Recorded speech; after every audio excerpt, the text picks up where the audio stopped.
আমাদের এলাকায় অতিরিক্ত লোডশেডিং এর কারণে জনগণ আজকে আমরা রাজপথে নেমেছি। আমাদের দাবি একটাই, আমরা আমাদের টাকা দিয়ে, আমাদের ট্যাক্সের টাকা দিয়ে আমরা দেশ চালাই।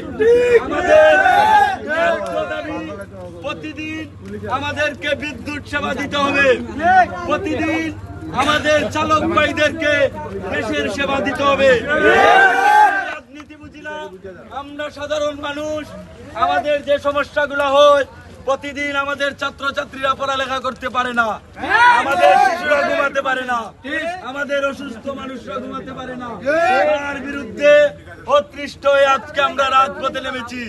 আমাদের এই যৌক্তিক দাবি যতক্ষণ যাবৎ ছাত্র অফিস থেকে কর্তৃপক্ষ না আসবে ততক্ষণ যাবৎ আমরা রাজপথে থাকবো।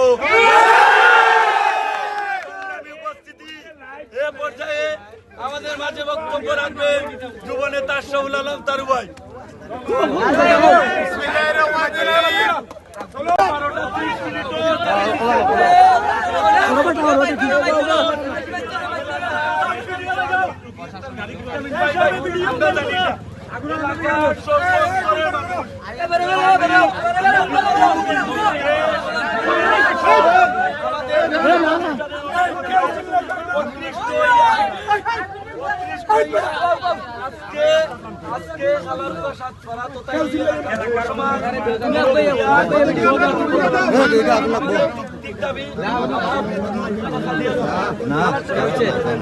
কিন্তু কারেন্ট রাত্রে 10টার সময় নিলে পরের দিন সকাল 10টায় আমরা লোকে নাটক করা হয়।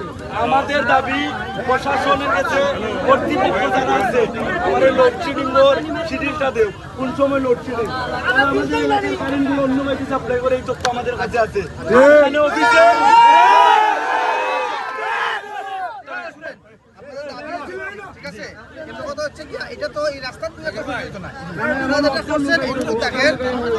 আগামীকালকে আপনাদের যারা সিনিয়র অফিসার আছে, আমার অফিসার আছে, ইউনো স্যার আছে, এমপি মহোদয় আছে,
লড়াই করো কারেন্টের বিরুদ্ধে।